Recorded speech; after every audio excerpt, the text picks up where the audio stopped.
you. Thank you for having me, Amy. I'm excited, as I mentioned earlier, to talk about foreclosures. So there's several agents from my office. I know we have agents from other offices. My name is Robert Barksdale. I've been working in real estate for 22 years. 17 of those I've specialized in foreclosures. This is actually my second career. I come from education as a teacher and principal. So I feel like this is still educating because you're helping homeowners that are in a bad situation a lot of times. So one of my favorite sayings is you have to move them to action. You have to move them to action. So let's start off kind of with the question I have. Very few realtors work with foreclosures. In my office, we have about 182 agents. I would say maybe two or three of us, Amy, work with foreclosures on a regular basis. So I have a question, and I'd like to see what some of the answers are, and then I'll kind of throw out what I think. What are, for the people on this panel, what are your limiting beliefs around working with foreclosures? Or in simpler terms, why haven't more of you worked with foreclosures in the past? So that's a question I have. Let's see if we have somebody that wants to just answer that or put that in the chat.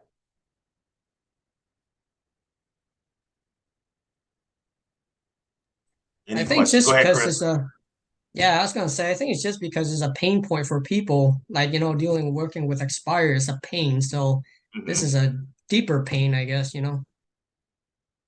That's a good point. One of my door knockers, and I'll talk about my team of door knockers. One of them, when he started, thought that these people should be the most motivated to move because they're in foreclosure. And actually, it's the opposite. They're the least motivated. They really don't want to sell. Many times, they have an emotional attachment to the home. So you have to be kind of their saving grace and move them to action. I found that a lot of realtors feel like they're taking advantage of the homeowner because they're in a bad position or because they're losing their home. Also, they feel that they can't get the homeowner to move because they really don't want to move. So, but what I'm going to show you guys today is that working with homeowners in foreclosure has many benefits, more so than I think even just buying, working with buyers and sellers. So that's one of my initial things I wanted to know. And please feel free as we go to answer that question. Why haven't more of you worked in foreclosures in the past? Okay, so let's talk about success stories. As I mentioned, I have about 39 door knockers that I work with here in Southern California, and we cover Ventura to San Diego County. And we've closed just in the last 3 months around $10 million worth of foreclosures. A couple success stories. One of my door knockers, Michael Flamenco, and he's a licensed realtor. He door knocked a homeowner, 8674 Sands Avenue in Riverside. The wife had recently lost her husband. She wasn't working. He was the breadwinner. She had an auction date coming up, and we were able to meet with her, get her a cash buyer because we didn't have time to list the home on the MLS. And we allowed her to stay in the home 45 days after the close of escrow. Of course, we held money in escrow, part of her proceeds, and then we helped her find a rental. So, and that's one of the main things. A lot of times, homeowners in foreclosure, they don't know where they would move. So you have to kind of have a solution built in that you will help them find a rental. That's one success story. Our team recently closed 1600 South Crescent Heights in Los Angeles. That was a homeowner that had filed bankruptcy to stop her foreclosure. We sold that house for north of $1 million because she got a relief of stay, which means that her lender was able to pull out of bankruptcy and foreclose. So we are literally meeting with several homeowners every week, trying to help as many people as we can. And like I said, we cover pretty much all of Southern California. So, and once again, feel free to stop me as we go along. So why foreclosures are a great opportunity? A lot of times as realtors or lenders, we are in tune with the interest rate. Is the market moving? Is there a lot of inventory? The thing about foreclosures is that foreclosures happen at any time, regardless of interest rates, regardless of the market, regardless of the weather, regardless of whether we're in school or it's summertime. Foreclosures always happen. So let me ask you a question, and I'd like somebody to answer this. There's probably four main reasons that homes go to foreclosure. Who would like to try to answer that? Who would answer that for me? And Amy, I don't see the chat, but can you, oh, let me look. Oh, Yeah, Chris said job. yeah, Job loss. job, Chris, okay.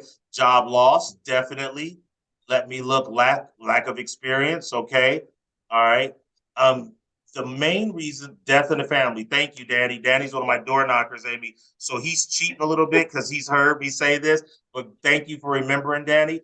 So the four main reasons are, and Chris put in two of them: divorce, death of a family member, loss of job, or just too much debt. Sometimes people just have too much debt, which is very easy in California. But those are the main reasons, and those things always occur. People are always getting divorced. Unfortunately, there's always deaths that occur. People have too much debt, and then job loss, especially with COVID. Now, one of the things that happened with COVID is that a lot of homeowners got a forbearance. They didn't pay for a year and a half. Some didn't pay for 2 years. But then what happened was all these banks, toward the end of COVID, maybe summer of 2022, all those forbearances became due. So what we've seen now is a flood of foreclosures. My telemarketers pulled a list a couple of weeks ago. Recent NODs just from Ventura to San Diego County, we had 4,500 notices of default filed from January till May. Auctions, we had about 1,700. So that's over 6,000 new foreclosures since, January 1st. So, and that's probably a little bit of a high number, but usually we're around 4,000 or 5,000 just here in Southern California. And I'm sure that, that trend is true nationwide. So that's one thing to remember. Foreclosures always happen regardless of the market. Okay. As a foreclosure specialist, one of the things that I try to tell realtors is that you're going to have limited competition. As I mentioned, here in my office, out of 182 agents, there's probably only 2 or 3 of us that really work with foreclosures on a regular basis. And what will happen is that agents that don't work with foreclosures will start bringing deals to you. You'll become the foreclosure specialist in your office. Amy, let me ask you a question. In your office, how many agents do you have? We have about 100, just over 100 agents. Okay, do a lot of them work? 'Cause I know you're a little north of us. How many of them would you say specialize in foreclosure? Oh, my guess would be nobody in our office specializes in foreclosures. There you go. So this is a gold mine for anybody on this Zoom. It's like that in every office. We have another office in Rancho Cucamonga. I don't. There's a couple agents I know of that specialize in foreclosures, but between the two offices, we have over 300 agents, and I would say it's less than 5 agents. So here you have limited competition. Here in Corona, I think we have like 1,500 agents that are doing real estate.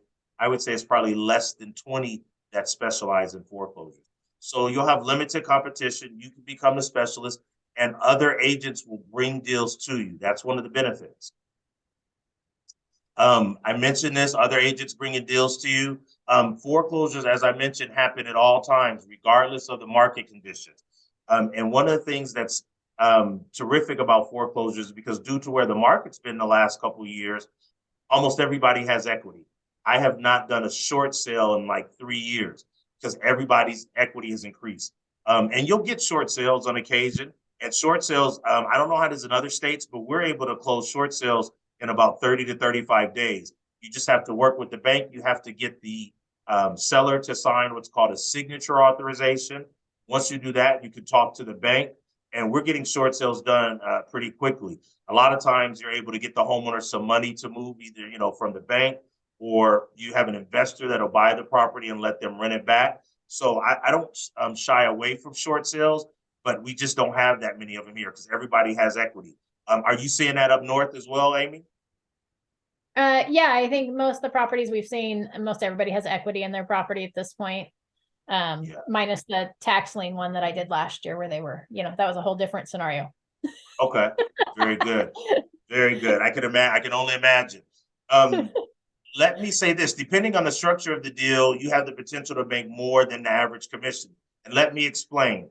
So we don't just list the houses. We structure the deal probably 5 different ways. So we'll take a listing. We'll do an equity split, which I'll explain in a second. We do equity splits.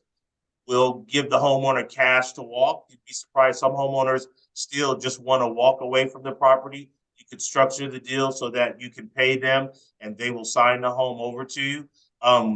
We will sell to an investor. We have investors that buy homes cash. A lot of times the homeowners, unfortunately, wait till the last minute. And you would say, well, why would they wait till the last minute? Why wouldn't they just sell the house when they have a notice of default or when they're 2 months out from auction? It's because they have that emotional attachment. And so a lot of times they'll wait till a week before the auction. So then we'll have to get a prelim, check title, get a cash buyer and close. And then finally, we also will do we'll do a loan. In some cases, especially if it's a non-owner occupied property and they have a ton of equity, you can do a loan. We have lenders that will loan them the money to bring the house out of foreclosure. So let's talk about those. So an equity split, what does an equity split look like? So in an equity split, a homeowner, you can bring the property current, sell the property, and then split the equity with the homeowner. Now, it sounds like, why would they do that? Well, remember, they're waiting to the last minute, maybe 2 weeks before the sale. So you have a chance to come in and help them. You're not taking advantage of them. You're helping a homeowner that's going to lose a home and get nothing. So you have the opportunity to list it, cash to walk, sell to an investor, do an equity split, or in some cases do a loan form if it's a non-owner occupied, if it's an investment property, and bring the home out of foreclosure. So I want to make sure I don't go too fast. Are there any questions? Questions about any of those? And let me say this, when you're helping a homeowner that's losing a home, they're not as sensitive to what you're making. Not that you're taking advantage of them, it's the opposite. You're helping them, so they're happy for you to make a nice commission. They're not saying, well, will you take 1% or 2%? A lot of times you're representing both sides, the buyer and the seller. So questions. Do you see any questions, Amy? I do not see any questions in the chat box. Okay, If you have questions, very feel good. free to unmute yourself too. I'm sorry? I was just telling everybody that if they have any questions, they can feel free to unmute themselves as jump in. well. And Rochelle just asked what the typical split is. I wouldn't say, good question, Rochelle. I wouldn't say there's a typical split. I would say it's whatever makes sense. So let's say on an equity split, as an investor, Rochelle, you're not going to put up 20,000 to then make 25,000. I would say because of the amount of equity that everyone has, you're putting up, say, 10 or 20,000. You and the homeowner are making $80,000 to $100,000 each. And it has to make sense. You don't want to put up 20,000 and then you just get 25,000. That wouldn't really make sense.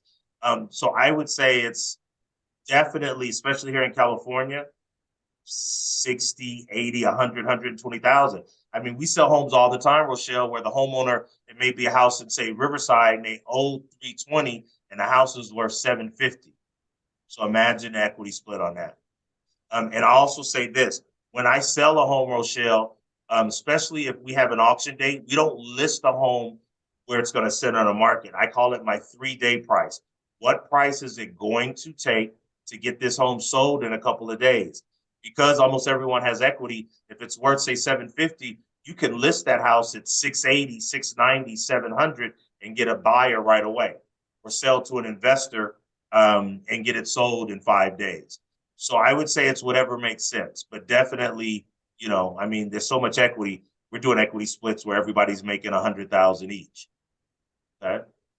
And then the other question was, how do you write it up in like a listing agreement in the contract?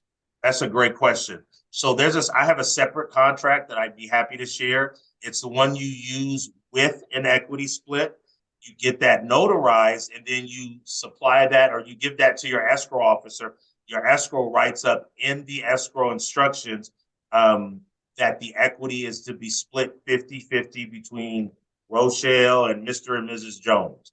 So it's all done legally. There's a separate contract in addition to the RPA that I use. And like I said, I'd be happy to share that. You just have to get it notarized. Your escrow officer can notarize it if she's a notary. And almost every escrow office has a notary in their office. And then that's part of the escrow instructions. And it says when they sign the escrow instructions, proceeds to be split 50-50 between the seller and, Rochelle, the investor, Chris Wynn, Christian Diaz, whoever the realtor or investor is. Okay. And Any then other the questions? other question was, are you self-funding the capital to bring the house current, or how do you obtain those funds? That's a great question. I am on some deals. Some deals I bring an investor in. Usually on equity splits, I self-fund. And then I use an investor if it's an astronomical amount, like they're behind or we have to catch up 200,000, or if I just sell to an investor. I probably, and a lot of you, I'm sure, have the same problem where you get calls from multiple investors, you know, 3, 4, 5 of these investors or wholesalers a week. So yes, I do self-fund those. I'd be happy to partner with some of you that are getting started. And there's also ways to push the auction date back, and I'll go into that in a minute without putting up money. Go ahead, Chris, you had a question.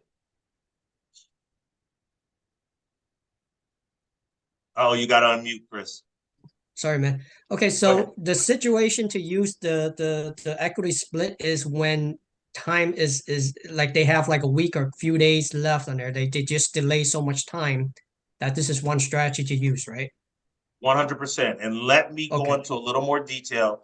I want to make sure I don't want to go too fast. So with the equity split, Chris, I have them to protect me. I have them add me to title because you don't want to put up money and then they change their mind. So they Yes. can add you to title. You're now on title.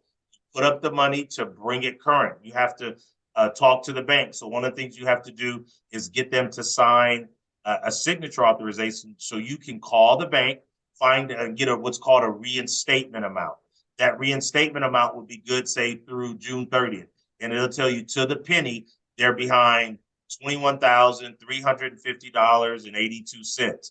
You wire those funds, stop the sale, you sell the house. And in the contract, Chris, I have price to be determined by Chris Wynn, because you don't want to bring it current and then they try to list the home too high and it sits on the market for a month and a half.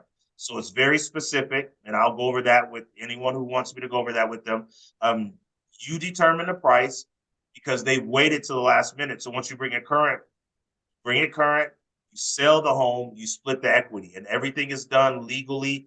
There's a separate contract. You get notarized, supply it to escrow. It's in the escrow instruction, 100%. Did that answer that, Chris? Okay, good. Okay. That's you're really helping a homeowner, but it's also a great way. I mean, you're not making a 2%. A lot of times you're splitting 160,000. So that's 80,000 to the seller, 80,000 to the investor or to the realtor that brings it current. Other questions around that? Because I usually get a lot of questions about the equity split. You see anything else, Amy? No, I think that covers most of the questions at this point. Okay, very good. So remember, you're helping a client that absolutely needs your help to solve their foreclosure problem because they've waited to the last minute. They don't know which way to go. They're going through a divorce. They're depressed. You never have someone in foreclosure that just has decided not to pay. They are always going through something. So you have to be the expert that moves them to action, is my saying. You're the answer to their problems. So you have to feel like you are the expert that's going to help them. They're going to be worried about where they're going to move. You have to let them know that you will help them find a place to move, whether it's a rental or Airbnb or whatever's out there. You also have to let them know that maybe you'll give them time to stay there, especially if we sell it on MLS or if an investor buys it. I usually will write that in a contract that the seller can rent the home back for 30 days, 45 days, sometimes even 60 days, as long as the pricing is okay, so that they have time to find a rental because they don't have money. So they can't move in 3 days. They need that time once they get their proceeds. Let's talk about secret number 2, how to locate the foreclosure deals in your market. It's the same nationwide. Some of the websites are different, and I'll talk about some of those. Also, I'm going to talk about some of the nationwide websites. Here in Southern California, I use a website called retran.net, and that's RETRAN.net. They cover Southern California. Okay, they're very thorough. You can filter by notices of default or auction dates, or you can look at how much equity they have. You can pick specific cities. So when we door knock, I may door knock Corona, Riverside, Diamond Bar, Los Angeles, Rancho Cucamonga, and Claremont. But when we call all 6 counties. Now, there's other websites that are really good. Another one that's nationwide is called Realty Track, and that's REALTYTRAC.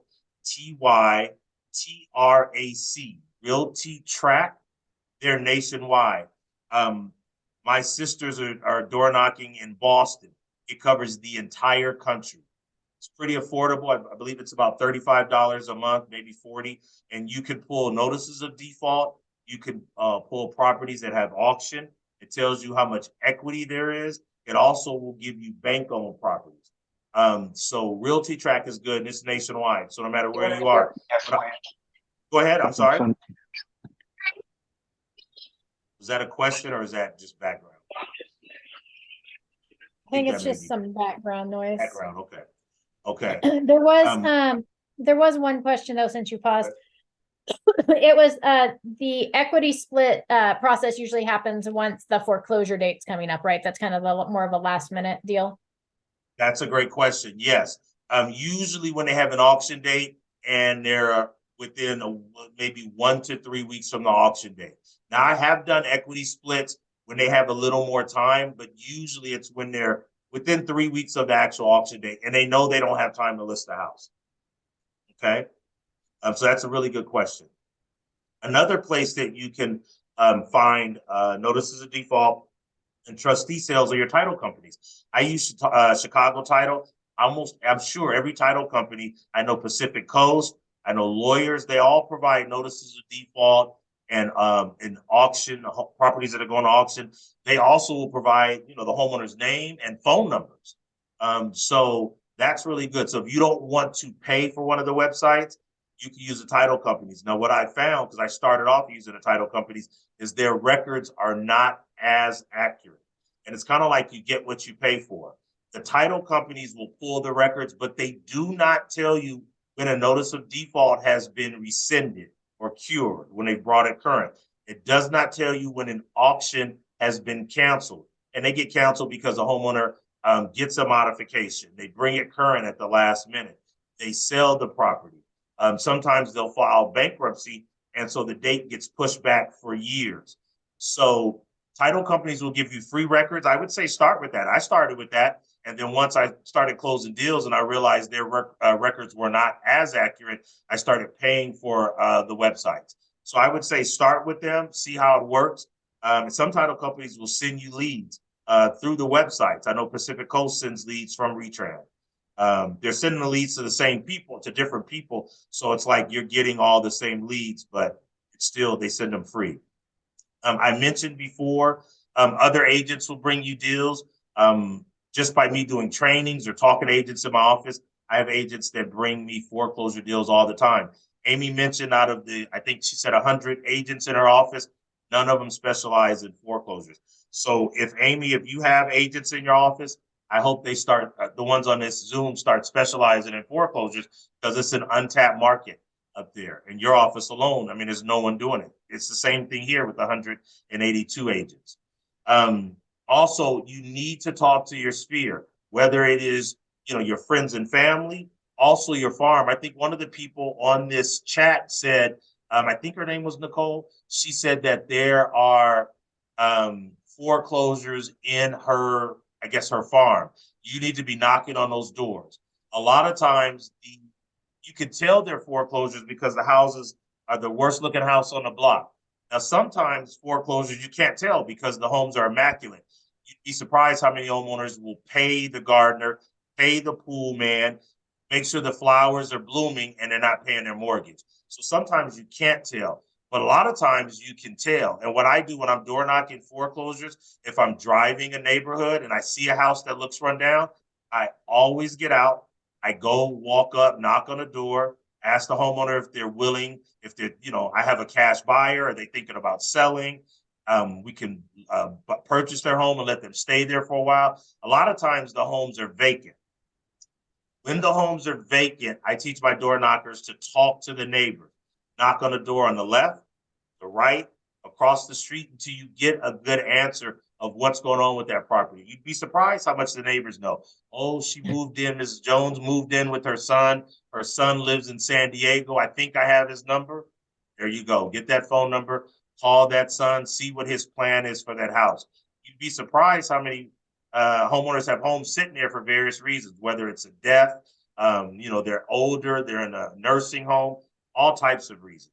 So they might, have had a tenant that moved out, the house is paid for, and the homeowner lives in, say, Texas, the home is in California, and they're like, oh, I'll get to that house sometime this summer. You could be the expert that calls and get that listing or sell it to an investor. I think I see one question, or did we answer that one? Okay, good. I see that. Okay, very good. All right. So let's talk about the best way to, for lack of a better word, attract homeowners in foreclosure. So when I started, I was calling myself. Now I have telemarketers that call from 10 to 4.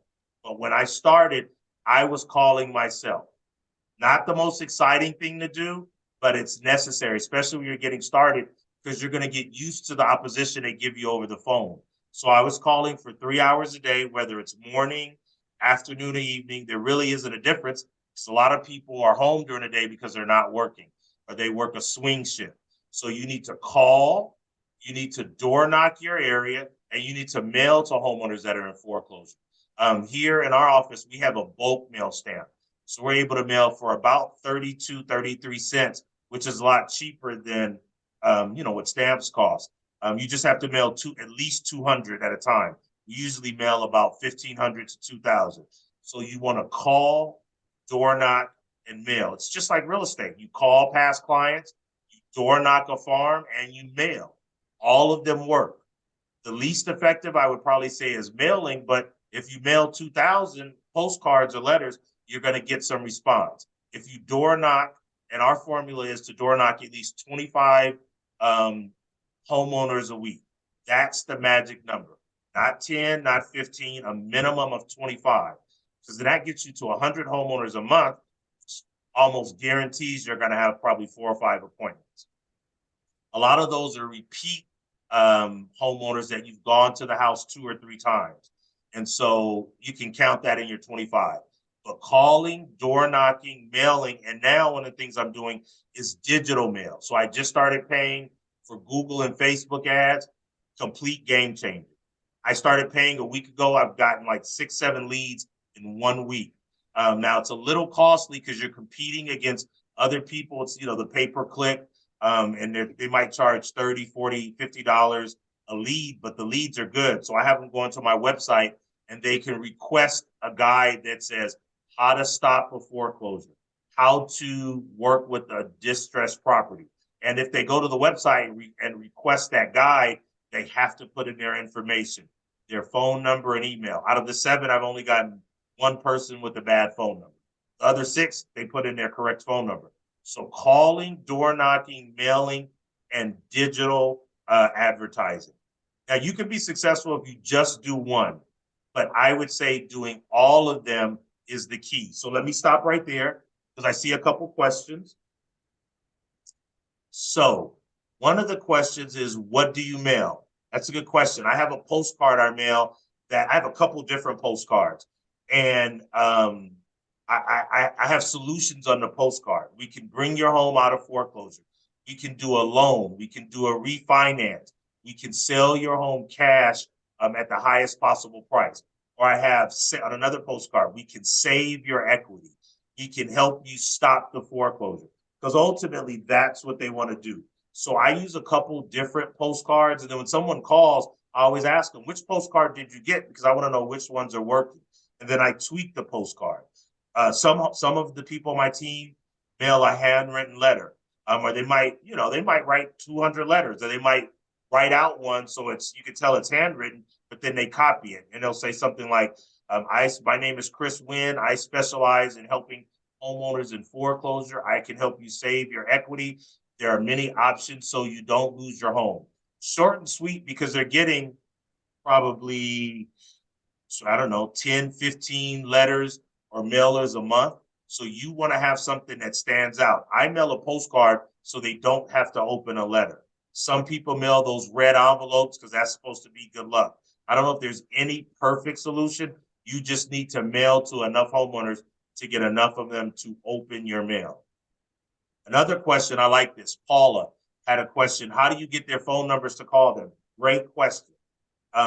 So I don't know if anyone here has ever been stalked.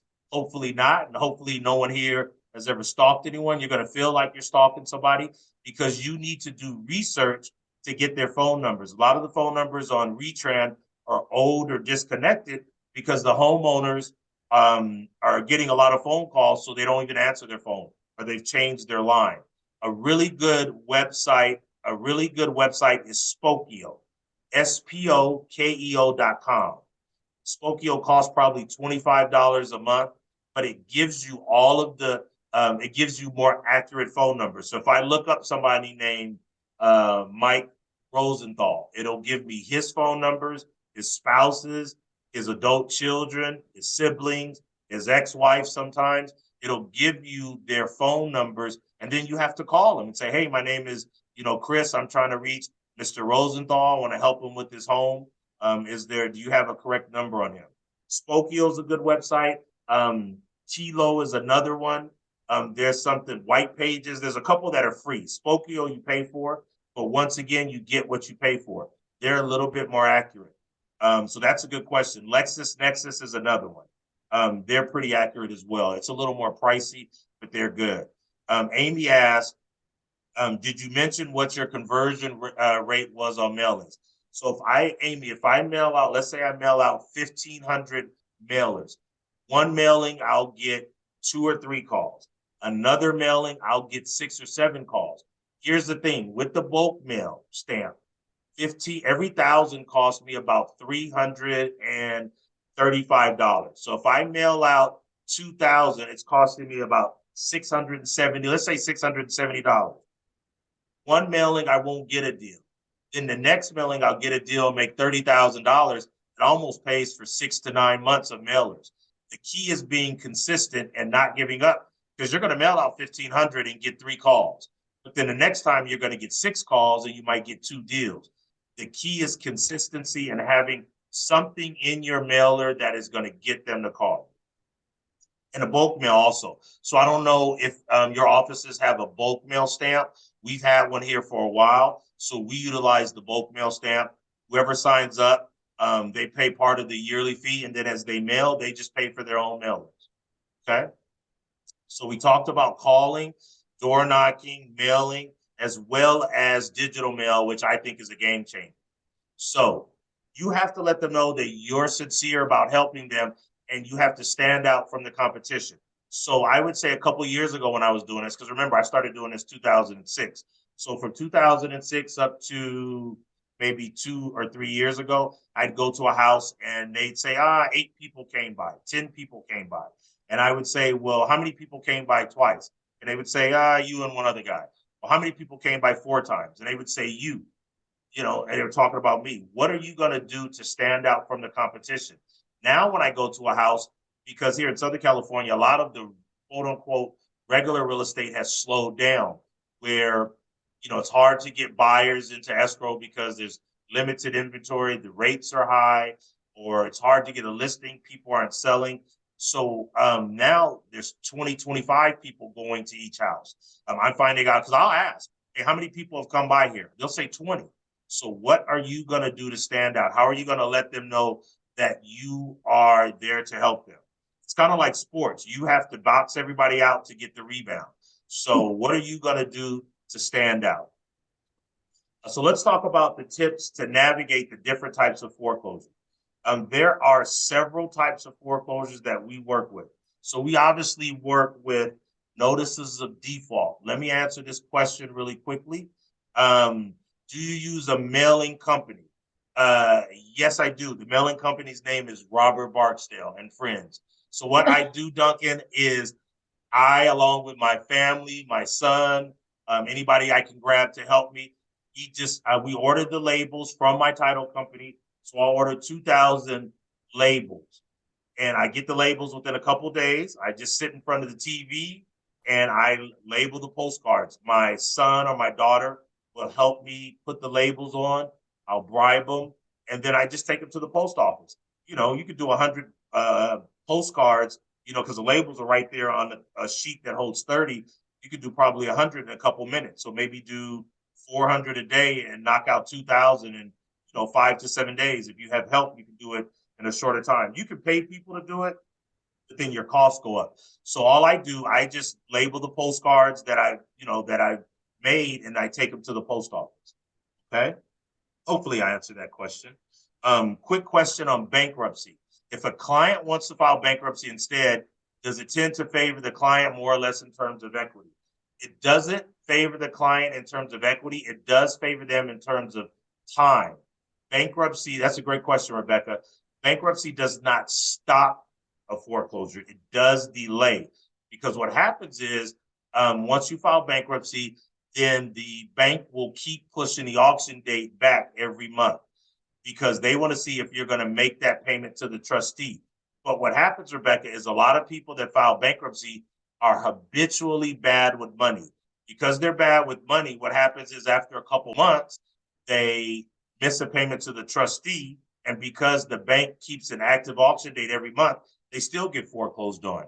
But the lawyers don't tell them that, because then the homeowner wouldn't pay $4,000 or $2,000 to file bankruptcy. They would just sell the home. So I tell the homeowners, hey, this doesn't stop the foreclosure. It just delays it. It delays the foreclosure, but you still have a chance of losing a house, or the bank sometimes will come after you. If the loan gets sold, the next bank will come after you after the bankruptcy gets discharged. So it doesn't help in terms of equity. It usually will hurt them, because if they delay selling for a year, a lot of times the value has gone down. So instead of making 200,000, now they're going to make 40,000 when they sell. Good question. Very good question. So let's talk about the different types of foreclosures. A lot of you guys are aware of what they are, so I won't stay on them too long. But if I go too fast, make sure you ask questions. Notices of default happen after a homeowner has gotten behind 3 months. So you miss your January, February, March payment. April, you can get a notice of default. Not everybody gets a notice of default in April, because there's so many foreclosures. You might not get that notice of default for 6 months, 7 months, 8 months, but you can get it after being behind for 3 months. Notice of trustee sale can happen after 6 months and 21 days, but just like notice of default, it might take a year or two before you get an auction date. It's just the luck of the draw when the bank gets to you. The good thing about notices of default is that this is a lot of times their first time being in foreclosure, so they're nervous, so they're willing to work with you. The thing that's not so good is that if they know they have time, they might not do anything for several months, because they're going to wait until they have an auction date. So notices of default have a positive aspect, but also negative if they know they have time.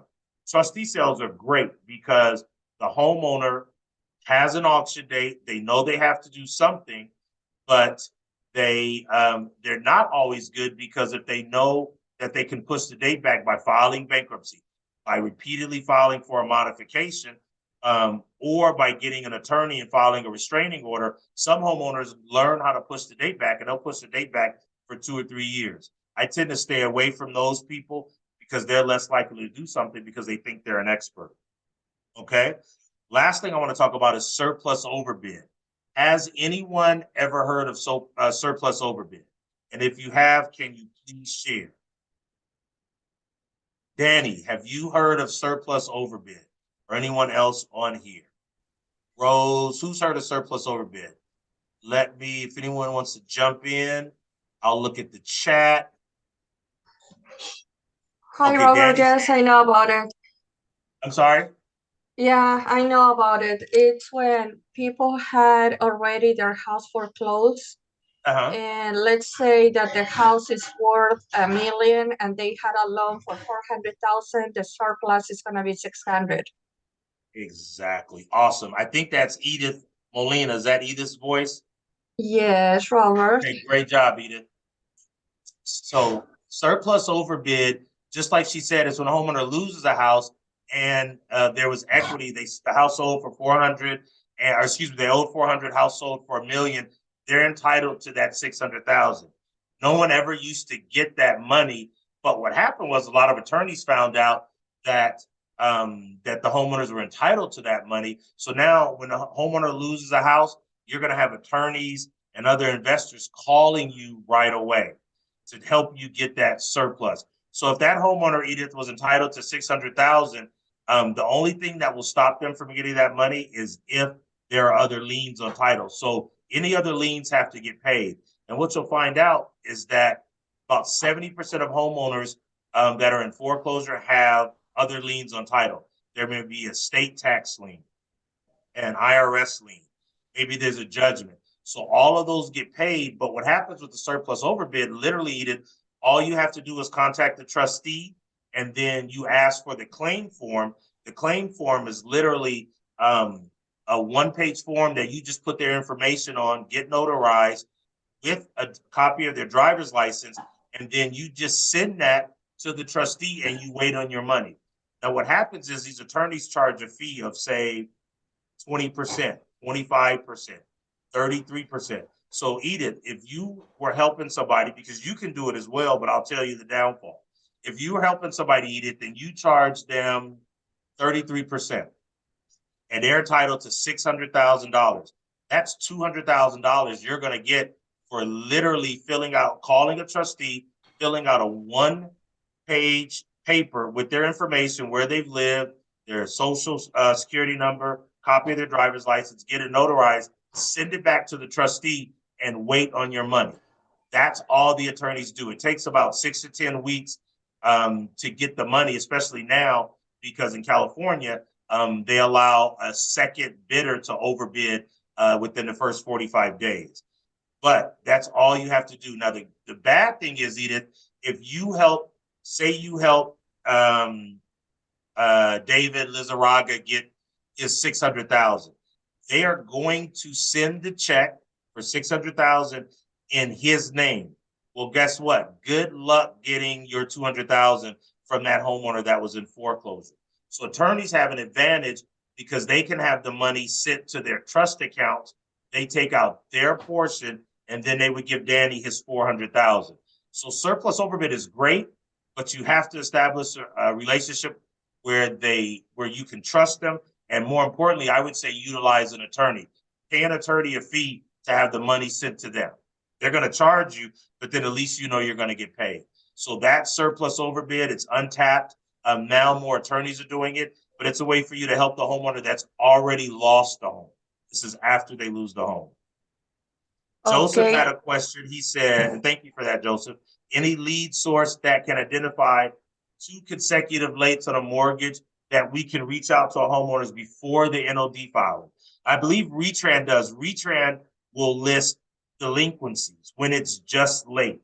So if you go to retran.net, they will list homes that are either have a lawsuit against them, which I always stay away from, because if they have a lawsuit, the homeowner's not going to work with you because they think they're safe because they have an attorney. But they list delinquencies, whether it's tax delinquencies or if they're late. So I would check with Retran. I know that, I usually wait until they have a notice of default, but 100% you can try Retran because they do list delinquencies. Okay. I think that's the only question up. Maybe one more. Does the seller know about the surplus overbid? Unfortunately, Chris, they do, because they're going to have, and this is why another reason attorneys have an advantage. The attorneys are sitting at the auction because we're active realtors. I'm not going to sit in an auction 5 days a week. They sit at the auction. When somebody loses a home, they've already looked up their info. They call them within 2 minutes. So they are calling. The first one I helped got 10 calls within 3 or 4 days. Once they got those calls, I just told them, hey, I've heard of it. I don't know what it's about.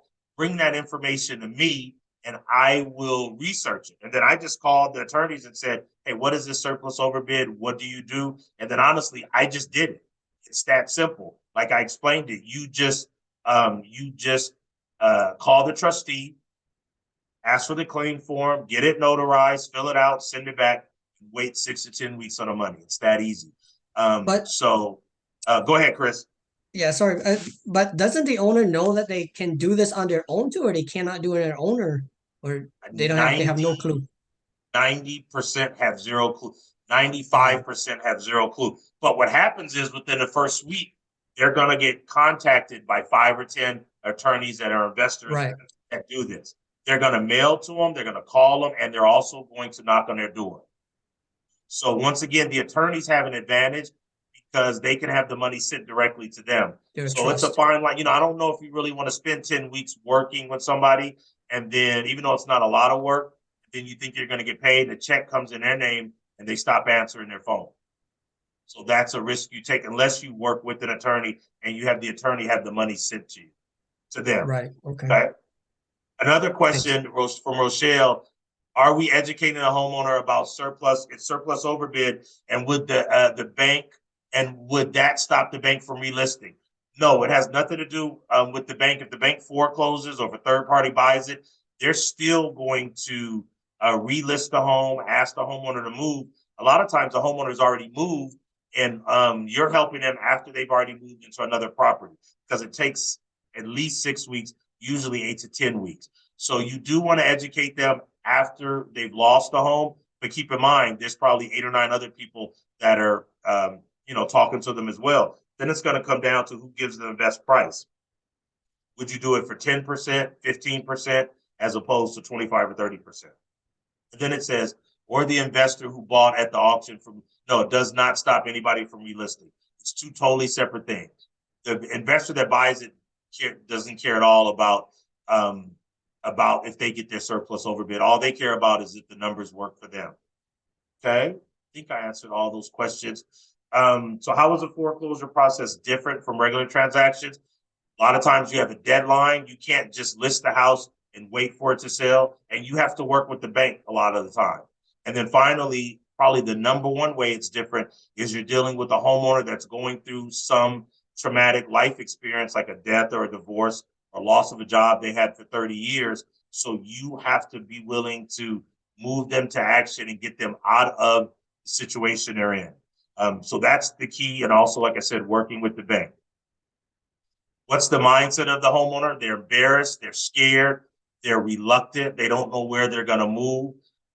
They feel like their world is caving in on them. So you have to, like I always say, be their hero, so to speak, and let them know that you can definitely help them out of this situation and move them to a better situation. Because you have to, they're in a bad relationship. That's what I say. They're in a bad relationship with this house, and you need to get them out of this relationship. So what you need to know in order to work with the bank, 2 main things. Number one, the bank absolutely just wants their money. Number one. Number two, a lot of times the bank will push the date back without you putting up any money. I know that sounds crazy, but I've done equity splits where I did not put up a penny. The homeowner just wanted me to stop the sale. What I did was I sent a proof of funds, a purchase contract, and an estimate from escrow, an estimated HUD, showing the bank, whoever the lender is, that they're getting all of their money. And then you have to call the bank and say, hey, my name is Edith Molina. I'm working with Mr. and Mrs. Jones. I have a buyer. We need an extension of about 3 weeks. Can you give us an extension? Here's the proof of funds. Here's the RPA or purchase contract. And here's the estimate from escrow. You're getting all of your money. You'd be surprised how many times the bank will push the date back without any money being exchanged. So those 2 things, bank wants their money, and the banks will work with you, especially if you're knowledgeable. But you'd be surprised how many realtors are not knowledgeable. So once you start working at foreclosures, you're going to probably have more deals than you can handle because no one does it. I can't believe that, but I love it because that just means more deals for me and my team. How to check title, clear liens, as I mentioned, probably 70% of the homeowners have other liens on title. So you have to have a good title company that will check title thoroughly, help you find out between your title company, your escrow company, where these lien holders are. A lot of times the liens are old. So if they're tax lien, you're going to have to get an updated payoff demand. It might be a company that's out of business.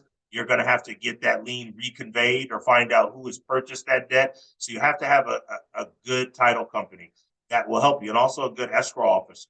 So let's talk about what we've learned. Foreclosures always happen. And the main reasons are divorce, loss of job, death in the family, too much debt. They're an untapped market. Very few realtors work with foreclosures. You have to be assertive when you talk to the homeowners. You have to be consistent. You can't say, I'll do 25 houses door knocking this week, and then next week you go to 10. It does not work. You have to be willing to do what other homeowners will not do. Are you going to be consistent? Are you going to door knock in Moreno Valley when it's 100 degrees? Are you going to door knock when it's lightly sprinkling? Are you going to door knock on the weekends when you'd rather stay at home? I like to watch football and basketball. I don't like door knocking, but I do it because it produces deals. Are you going to go back to a house multiple times? Because the first time, the homeowner's not home. Then the second time, the wife says, my husband takes care of it. Then the third time, the husband says, I'm trying to get a loan. Then the fourth time, when that loan doesn't go through, they're willing to talk to you.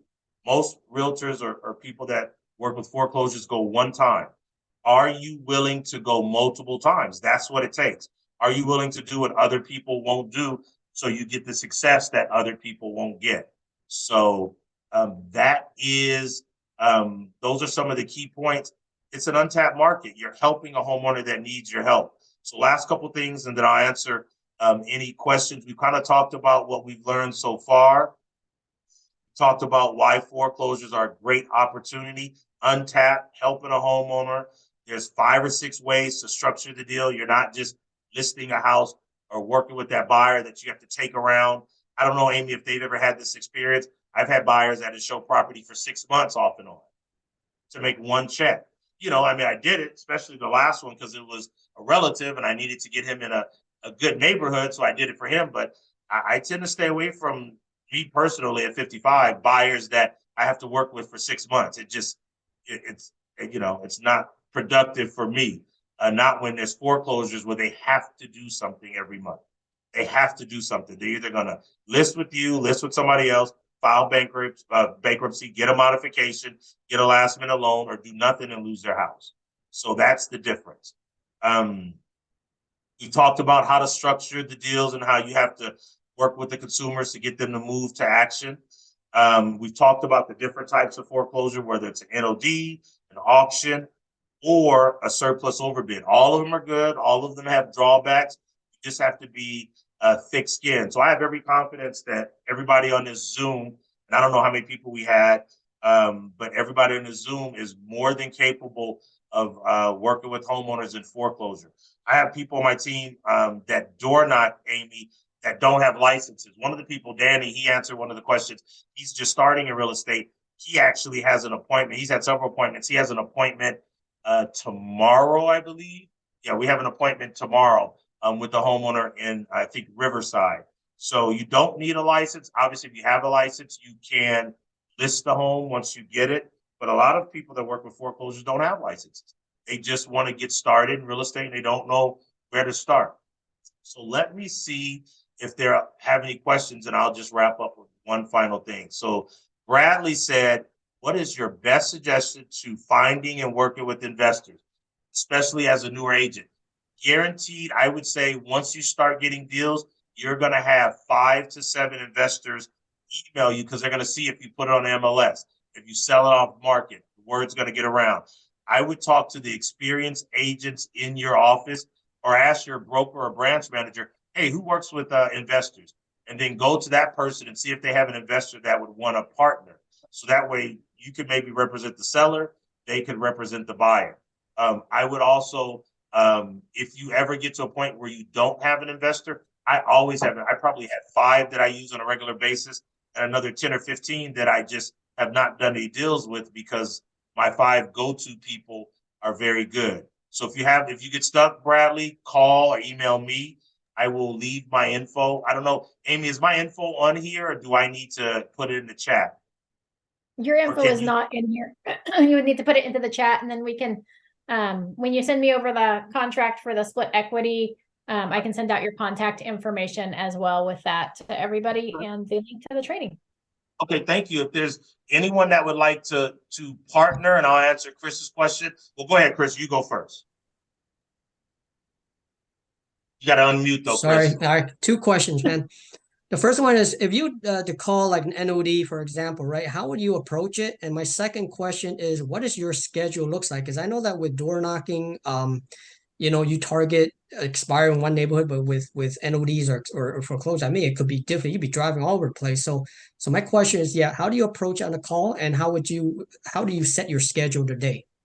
Okay, so on the call, and I'm very direct. Some of the people on my team kind of beat around the bush a little bit, but I wouldn't say I'm abrasive, but I'm very direct because I don't want to waste time. So when I call them, I just say, hi, my name is Robert. I help homeowners that are facing foreclosure. Your home came up on the foreclosure list via public records, and I'd like to help you stop the foreclosures. Your lender trying to foreclose on you.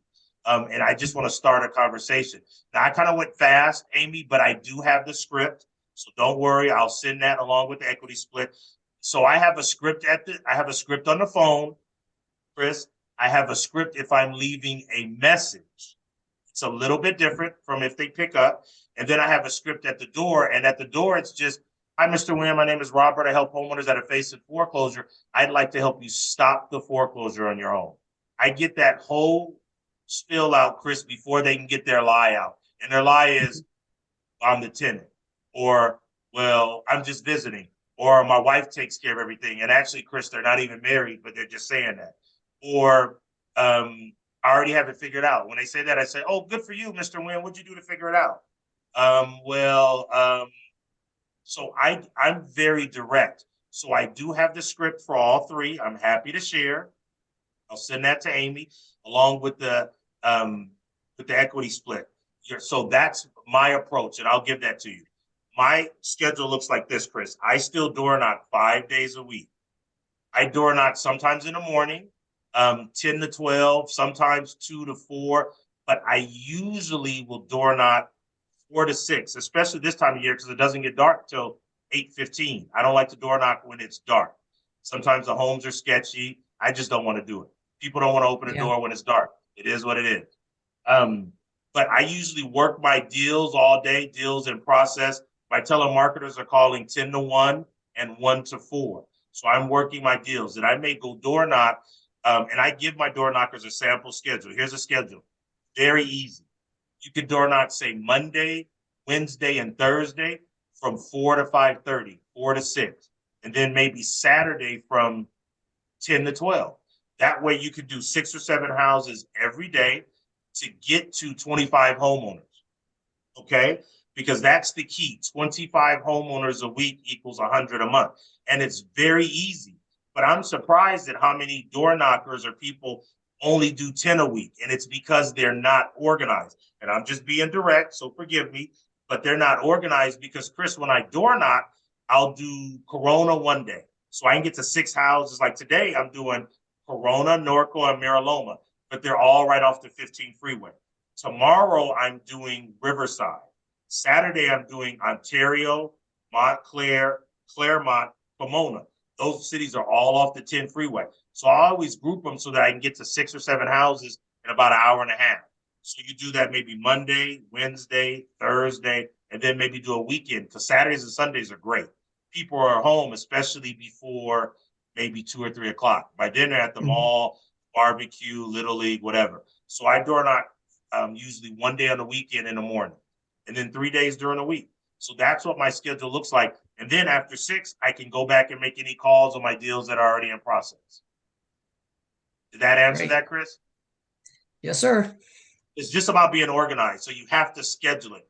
I have dedicated time. I don't say, oh, I'm going to door knock 2 or 3 days this week. I have on my door knock Monday, 4 to 6, door knock Wednesday, 3 to 5, door knock Friday, 12 to 2, door knock Saturday, 9 to 11.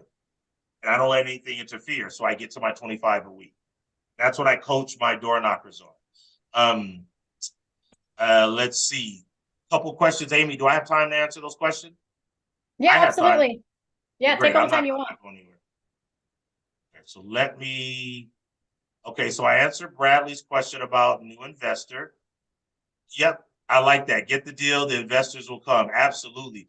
You're going to have too many investors, Bradley, pretty soon once you get deals, especially if you work with me, because then you're going to start getting deals and you have people emailing you every week.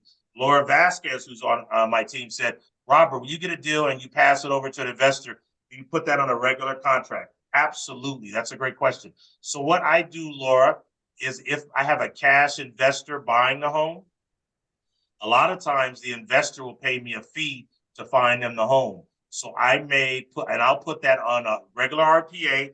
I'll put the dollar amount on the buyer broker agreement. Here in California, in our buyer broker, there is a portion where you can put the dollar amount of what that broker is going to pay you for that property. And then a lot of times the seller's paying you as well. You're representing both sides.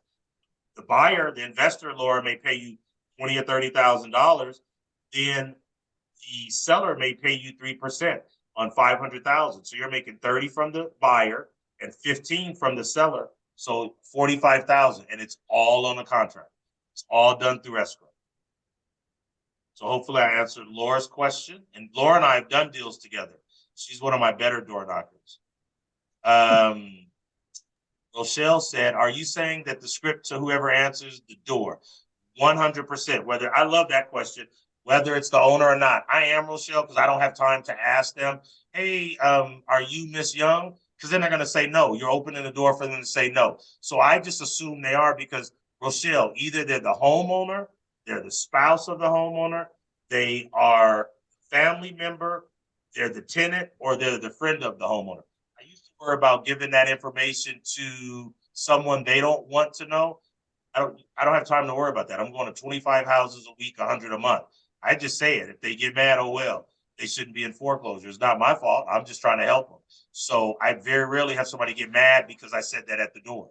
Usually they just go get their mom or dad or husband or wife, and I just talk to them. I say, hey, yeah, I want to help you. You have a home that's in foreclosure. I want to help you stop that foreclosure. So I think that was our last question. So Amy, on here, a lot of the people like Laura and Danny and Rory and Rochelle already work with me, and because I invited my team to that door knocks on here, and I harp on them to call from the website, Retran, get Spokio, because you have to do what other people won't do. Don't just call the one number. Sometimes you have to call 10 numbers, but then when you get that deal and you make 40,000, it's worth it. You just made 4,000 per call. That's how I look at it. Then you have to door knock 25 homes per week. You have to do that. If you don't do that, it doesn't work.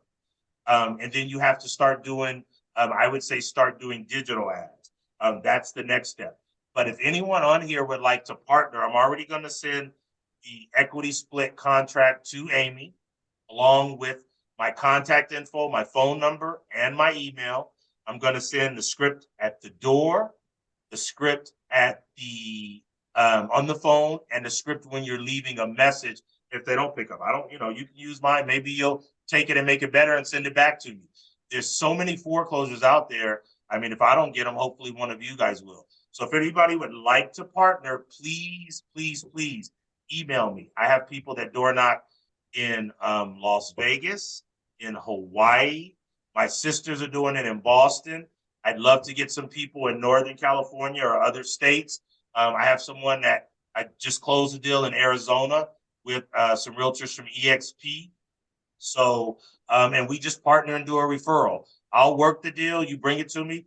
I split it with you 50-50. I don't think that's a bad split for setting up an appointment. And if it's, kind of far and I can't get there, we'll do a Zoom. But usually, I can fly, I can get to Vegas, Arizona, Northern Cal, Texas, wherever the deal is. So, but thank you. I think that was the last question. So do you want me to type it into the chat, or you want me to just have you send it? Amy, what's better for you? I can send it out because I'll send it out with the script and the contract and link to the recording as well, so that everybody has all the information all at once. Okay, excellent. And we didn't go too long. We went 1 hour and 9 minutes. So one new message, two new messages. Let me see. I have time. I've already eaten, so I'm good. My stomach is okay. Make sure you're registered for the trading. Okay, that was early one. Oh, thank you, Rose. Hopefully it was helpful. If you have questions, make sure you ask. You're very welcome, David. Hopefully this was helpful. There's a lot of people out there that need our help. Thank you, Mark, for signing up. If you have questions, I'm looking forward to those emails so that we can maybe partner on some deals. That's the key. There's homeowners all over this country that need help, and no one works with foreclosures. Untapped market. I don't want to be the only one closing all these deals. Anybody else? Just kidding, Amy. I'm just joking. Okay, well, thank you. That's all I have. Amy, thanks a million for your help. Thank you to Avi. Asif, you're very welcome. Leticia, thank you for signing up. And this was recorded, right? So that we can look at it? Yep, it's recorded. So we'll send that link out with all the other information as well. So they'll have a link to Awesome. rewatch And it. I will, Amy, I have all the contracts right here in my office. So I will email it to you and to Avi, or just to you? Send it to both of us. I'll send it to both of you. Thank you, Edith. Thank you, guys. Awesome job. Thank you very much. Thank you, Chris. All right. Robert, Thanks, thank you Robert. so much Thanks, for Amy. spending your time. You're very welcome.